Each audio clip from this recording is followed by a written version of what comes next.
Hello student, I am Shruti Gaur. Bioversity में आपका स्वागत है। तो अब तक हमने देखा हार्ट के टॉपिक को। हार्ट को हमने 3 पार्ट में डिवाइड किया था, part first, part second and part third. तो हमारा हार्ट का टॉपिक कंप्लीट हो चुका था। हमने नेक्स्ट जो लेक्चर शुरू किया था वो था ब्लड वेसल्स, छोटा टॉपिक था। और ब्लड वेसल्स में अगला है ब्लड। ब्लड क्या होता है? तो ब्लड के बारे में जैसा कि हम सभी जानते हैं, blood is a liquid part of the body और ये कनेक्टिव टिश्यू होता है। इसका पीएच 7.4 होता है, सॉल्टी होता है और बॉडी वेट का 7% भाग बनाता है। यही पॉइंट मैंने यहाँ पे लिखे हुए चले। Blood is liquid connective tissue, pH 7.4, taste में सॉल्टी होता है और इसकी जो ऑरिजिन होती है, मेसोडर्मल। इसकी ऑरिजिन मेसोडर्मल होती है। मेसोडर्मल थी हार्ट की, मतलब एम्ब्रियो की मेसोडर्म लेयर से ही हार्ट का फॉर्मेशन हो रहा था और इसका भी ऑरिजिन ब्लड का मेसोडर्म वाले भाग से ही लेयर से होता है। 5.8 में 7% part of the body weight, ये बॉडी वेट का 7% भाग बनाता है। अब आते हैं कंपोनेंट ऑफ ब्लड। ब्लड के दो कंपोनेंट होते हैं, फर्स्ट होता है प्लाज्मा और सेकंड होता है हमारा कार्पसल्स। तो प्लाज्मा को पहले हम प्लाज्मा देखेंगे। प्लाज्मा क्या है? प्लाज्मा होता है ब्लड का लिक्विड पार्ट बनाता है। ये 55% प्लाज्मा होता है, मतलब ब्लड का जो 55% भाग होता है वो होता है प्लाज्मा, जिसमें 90% वाटर होता है और 10% ऑर्गेनिक एंड इनऑर्गेनिक कंपाउंड होते हैं। इसी पॉइंट को मैंने यहाँ लिख के चला हुआ है। Plasma makes liquid part of the body of the blood, sorry 55% of the blood. 90% क्या होता है? वाटर होता है और 10% होता है हमारा ऑर्गेनिक एंड इनऑर्गेनिक कंपाउंड। अब आते हैं प्रोटीन ऑफ प्लाज्मा।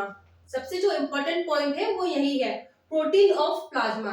प्लाज्मा में 3 प्रकार की प्रोटीन पाई जाती हैं, एल्ब्यूमिन, ग्लोबुलिन्स एंड फाइब्रिनोजन। अब इन जो प्रोटीन्स हैं, ये क्या इनका इंपॉर्टेंस है, अब हम इसे देखते हुए चलेंगे। Let me clear this.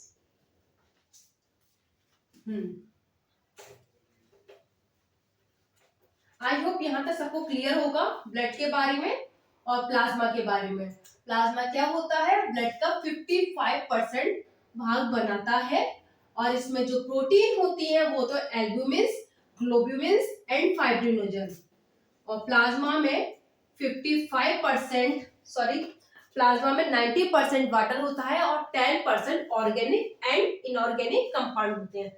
अब हम आते हैं इसके प्रोटीन्स के बारे में।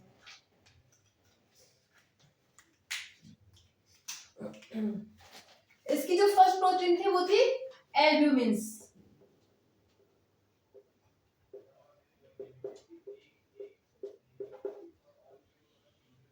एल्ब्यूमिन्स प्लाज्मा में पाई जाने वाली प्रोटीन होती है जो कि ऑस्मोटिक प्रेशर को बनाए रखती है। शॉर्ट में लिखेंगे ऑस्मोटिक प्रेशर। अब थर्ड होती है हमारी सेकंड होती है हमारी फाइब्रिनोजन।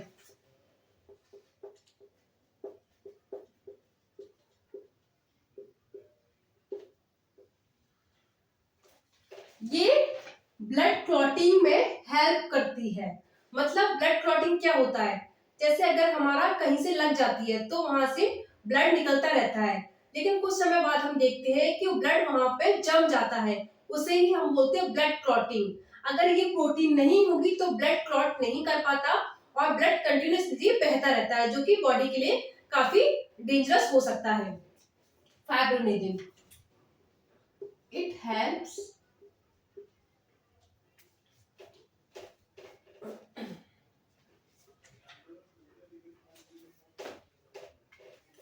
Fibrinogen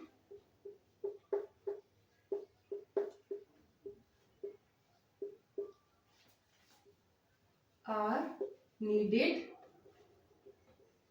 for clotting। यहीं पे लिख देती हूं मैं क्लॉटिंग। ये दोनों पॉइंट क्लियर होंगे। एल्ब्यूमिन ऑस्मोटिक प्रेशर को बनाए रखता है और फाइब्रिनोजन होता है फाइब्रिनोजन नीडेड फॉर क्लॉटिंग, जो कि ब्लड क्लॉटिंग में मदद करता है। अब जो हमारा थर्ड होता है वो थी ग्लोब्यूमिन्स।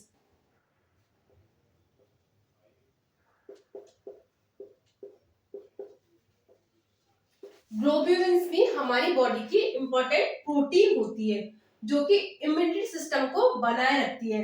मतलब अगर बॉडी में कोई अदर पार्टिकल आ जाता है तो उसके अगेंस्ट ये एंटीबॉडीज बनाती है जो कि उससे लड़ने में हेल्प करती है। तो हम लिख सकते हैं ग्लोब्यूमिन्स,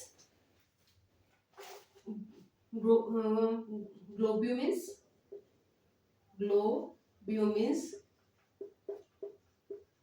help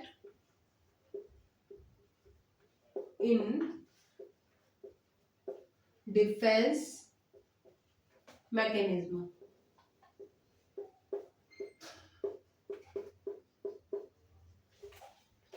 ये तीनों पॉइंट हो गए, एल्ब्यूमिन्स, फाइब्रिनोजन और ग्लोब्यूलिन्स। अब आते हैं हम अपने नेक्स्ट पॉइंट पर जो आता है हेपेरिन। एक होती, इनके अलावा होती है, एक होती हेपेरिन।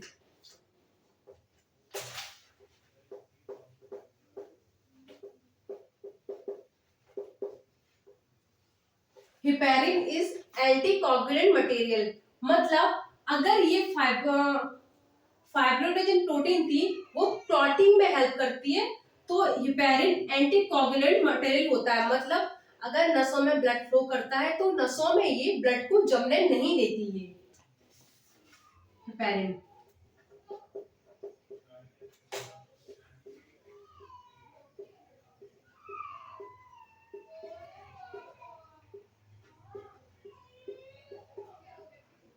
एंटीकोगुलेंट मटेरियल तो हमने देखा प्लाज्मा में प्रोटीन्स पाई जा रही है, albumins, fibrinogen, globulins and heparin.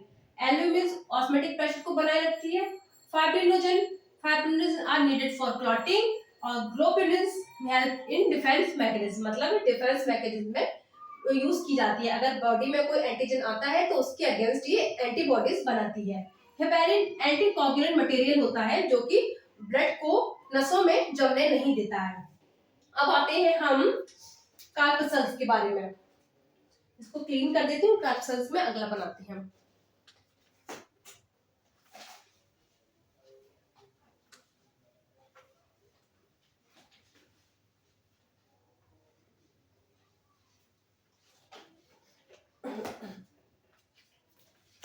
कार्पसेल्स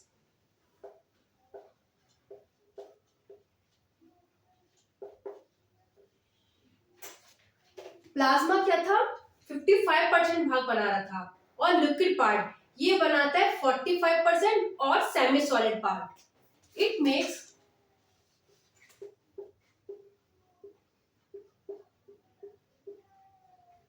semi solid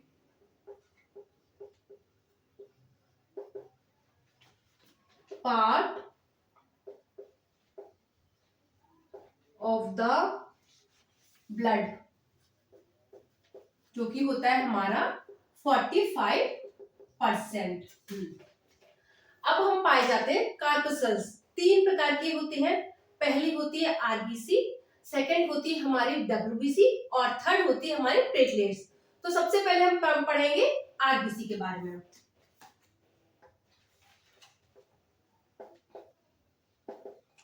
RBC जैसा कि आप सभी जानते हैं, आरबीसी को हम क्या बोलते हैं, रेड ब्लड कार्पसेल्स या रेड ब्लड सेल। इसका एक और नाम है एरिथ्रोसाइट। जो रेड ब्लड सेल होती है या रेड ब्लड कार्पसेल्स होती है, इसका निर्माण कहाँ होता है, इसका निर्माण रेड बोन मैरो में होता है और ये जाकर के स्प्लीन में जाकर के इसका डिस्ट्रॉयमेंट होता है।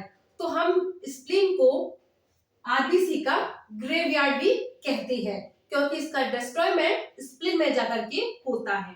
और इसका जो लाइफ स्पैन होता है वो होता है 120 डेज। हम इन्हीं पॉइंट को यहाँ पर नोट करते हुए चलेंगे ताकि अगर किसी को नोट्स बनाने हैं तो वो आसानी से अपने नोट्स बना सकता है। आरबीसी आल्सो नोन एज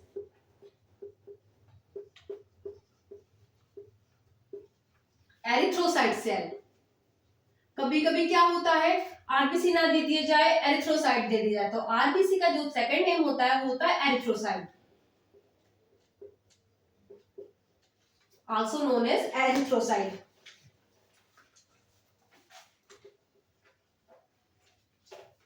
अब एक जो हेल्दी मैन होता है उसमें कितने आरबीसी पाए जाते हैं? 5 मिलियन आरबीसी पाए जाते हैं।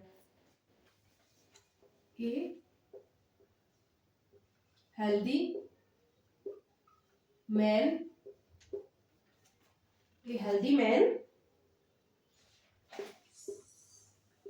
on an average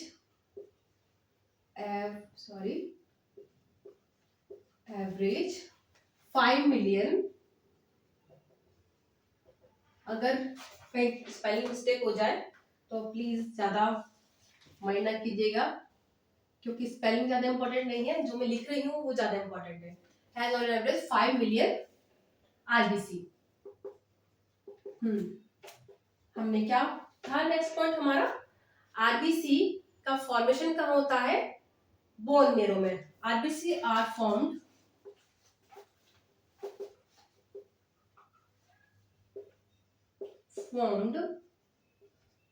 in rat bone marrow। Red bone में इसका फॉर्मेशन होता है। और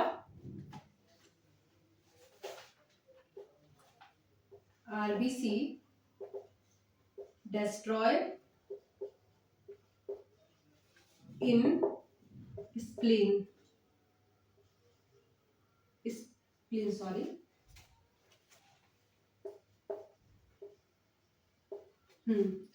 spleen also known as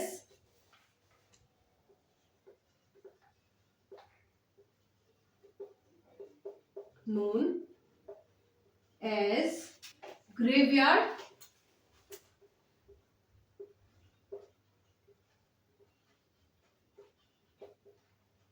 RBC. तो हमने देखा also known as एरिथ्रोसाइट्स है। A healthy man has on an average 5 million RBC. एक हेल्दी मैन में 5 मिलियन तक आरबीसी पाई जाती है। RBC are formed in red bone, जो डिस्ट्रॉयमेंट होता है स्प्लीन में होता है। Spleen is also known as graveyard of RBC, मतलब जहां डिस्ट्रॉयमेंट होता है तो इसे कब्रिस्तान भी कहते हैं। आरबीसी आरबीसी का कब्रिस्तान किसे कहते हैं? स्प्लीन को, या ग्रेवयार्ड कहते हैं। आई होप इतने पॉइंट क्लियर होंगे, तो मैं इसे क्लियर कर देती हूँ।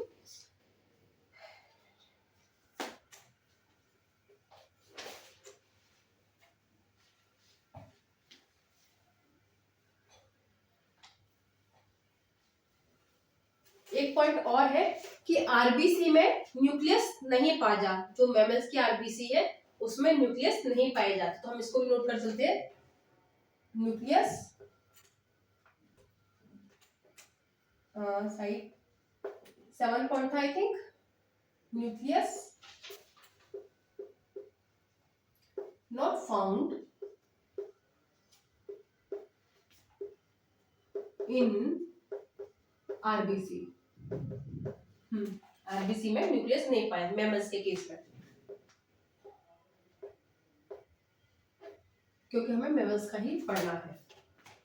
अब आता है हम इसके शेप के बारे में। इसका शेप कैसा होता है? Biconcave shape.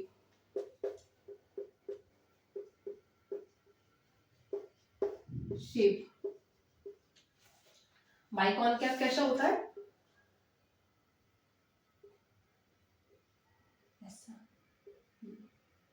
इसका शेप बाइकॉनकेव शेप होता है।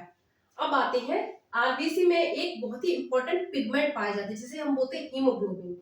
हीमोग्लोबिन की वजह से जो आरबीसी होता है उसका कलर ब्लड का कलर रेड होता है।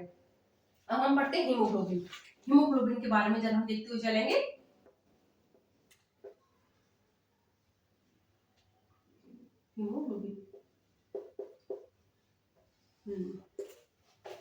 हीमोग्लोबिन की वजह से ब्लड का कलर रेड होता है। अगर हम हीमोग्लोबिन को डिवाइड करें तो हीम क्या होता है?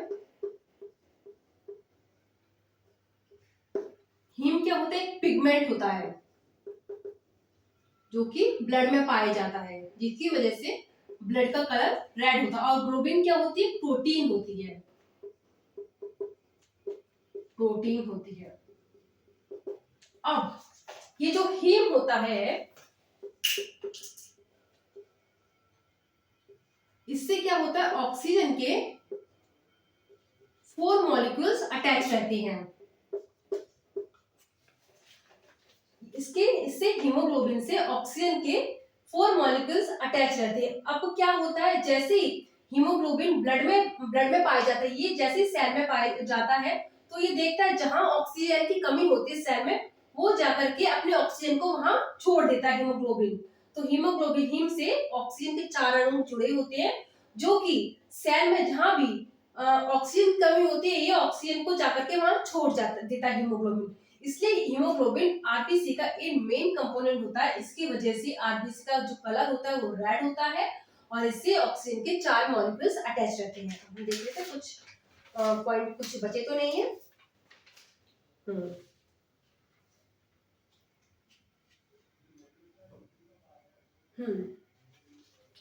तो हम लिख सकते हैं हीमोग्लोबिन, यहां लिख देती हूं मैं, haemoglobin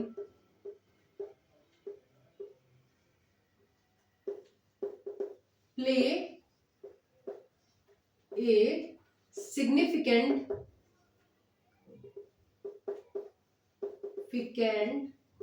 role of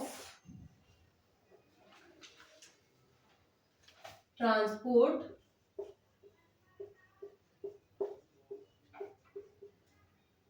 of respiratory gases। अगर किसी को इसके नोट्स की पीडीएफ चाहिए, जो मैंने खुद से बनाए हुए नोट्स है मेरे, तो मैं इसे प्रोवाइड करा सकती हूँ। अगर आप किसी को चाहिए तो आप अपने कमेंट बॉक्स में मुझे सेंड कर सकते हैं। जिसको भी नोट्स चाहिए तो मैं इसकी पीडीएफ प्रोवाइड करा सकती हूँ आपको। तो haemoglobin play a significant role of transport of respiratory gases का। ऑक्सीजन जहां कमी होती है वो ऑक्सीजन के मॉलिक्यूल्स को छोड़ देता है। कौन? हीमोग्लोबिन। यहाँ तक आई थिंक क्लियर है। अब ये जो हीमोग्लोबिन होता है कितना होना चाहिए? हम सभी ने पता है कि 12 से 14 ग्राम एक हेल्दी मैन में हीमोग्लोबिन होना ही चाहिए। कितना? 12 से 14 ग्राम हीमोग्लोबिन। आई थिंक यहाँ तक सारे पॉइंट क्लियर होंगे। तो हमने देखा था ब्लड के बारे में, ब्लड के कंपोनेंट के बारे में, प्लाज्मा कार्पसल्स। प्लाज्मा क्या था? 55% भाग बना रहा था ब्लड का, और लिक्विड पार्ट बना रहा था। और प्लाज्मा में प्रोटीन हमने देखी, एल्ब्यूमिन्स, ग्लोबुलिन्स और फाइब्रिनोजन। एल्ब्यूमिन्स ऑस्मोटिक प्रेशर बनाए रखती है। फाइब्रिनोजन क्या होती है? ब्लड क्लॉटिंग में हेल्प करती है। और जो ग्लोबुलिन्स होती है डिफरेंट मेथड्स में यूज की जाती है। फिर हम आए थे कार्पसल्स के बारे में, जिसमें हमने देखा, अभी हम आरबीसी के बारे में देखते हुए चल रहे हैं। आरबीसी को हम एरिथ्रोसाइट सेल भी कहते हैं। इसका जो फॉर्मेशन होता है रेड बोन मैरो में होता है, और ये स्प्लीन में जाकर के नष्ट हो जाती है। इसलिए स्प्लीन को इसका ग्रेवयार्ड या कब्रिस्तान भी कहा जाता है। इसका जो लाइफ स्पैन होता है, लाइफ स्पैन वो कितना होता है? आरबीसी का 120 डेज। 120 डेज का लाइफ स्पेन या जीवन काल होता है। हमने इसका शेप देखा, बाइकॉनकेव शेप। हीमोग्लोबिन जो महत्वपूर्ण प्रोटीन होती है, पिगमेंट होता है सॉरी, जो ब्लड में पाया जाता है, इसकी वजह से इसका कलर रेड होता है। अगर हम इसे दो पार्ट में तोड़ते हैं तो हीम मतलब पिगमेंट होता है, ग्लोबिन मतलब प्रोटीन होती है। इस हीम से ऑक्सीजन के 4 मॉलिक्यूल्स जुड़े होते हैं। जहां भी ऑक्सीजन की कमी होती है वो ऑक्सीजन के मॉलिक्यूल्स को छोड़ देता है हीमोग्लोबिन। तो अभी हमने यहाँ तक देखा। अब हम पढ़ते हैं डब्ल्यूबीसी के बारे में।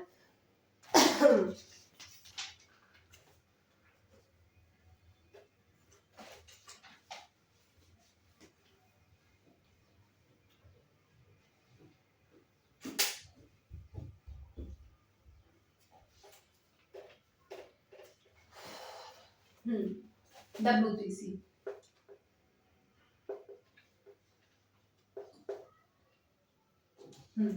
इसे बोलते हैं वाइट ब्लड सेल या कार्पसल्स या ऐसे हम बोलते हैं ऑल्सो नोन एज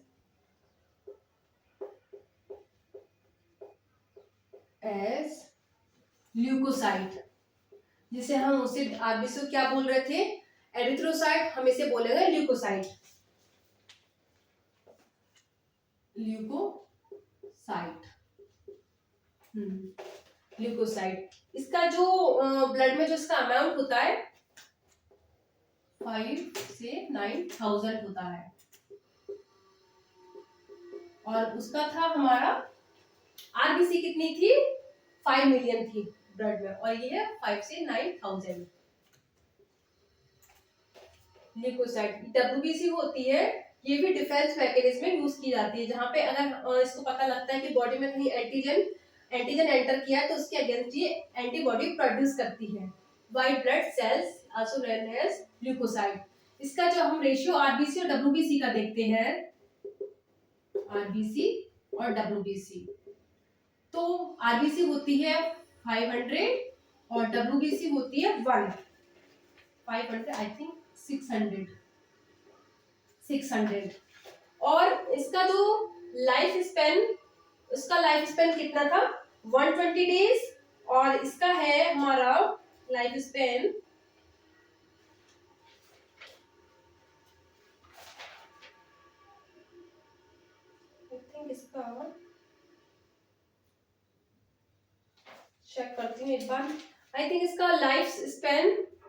12 से 14 दिन होता है, एक बार मैं चेक करके अभी बताऊंगी, अभी मैंने इसमें नोट्स में ये नोट नहीं किया है ये सारी चीजें, तो जो मेन मेन चीजें वो नोट की है मैंने, इसका लाइफ स्पेन आई थिंक 12 से 14 दिन होगा, वैसे नोट करके बताऊंगी।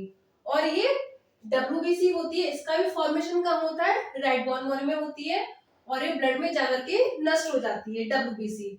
ये काफी डब्ल्यूबीसी में और भी ये ग्रेन्युलोसाइट पॉइंट है, तो ये काफी सारे पॉइंट है जो हम अपने नेक्स्ट वीडियो में कवर करने वाले हैं, क्योंकि अगर मैं इस वीडियो में कवर करूंगी तो काफी लंबा वीडियो हो सकता है, और अगर हम एक साथ सारी चीजें पढ़ने की कोशिश करें तो आज शायद इतना जल्दी समझ में ना आए, तो हम धीरे धीरे चलेंगे और सारी चीजों को अच्छे से समझते हुए चलेंगे। तो आज के लिए इतना ही काफी, तो मैं कल के वीडियो में डब्ल्यूबीसी के बारे में डिटेल में आपको बताऊंगी। अगर आपको मेरा लेक्चर या मेरा पढ़ाने का तरीका अच्छा लग रहा है तो please like share and subscribe कीजिए, और इस बेल आइकन को हिट कीजिए, ताकि मैं जो भी वीडियो या जो भी लेक्चर बनाऊं तो उसका नोटिफिकेशन आपको जल्दी मिल जाए। Thank you.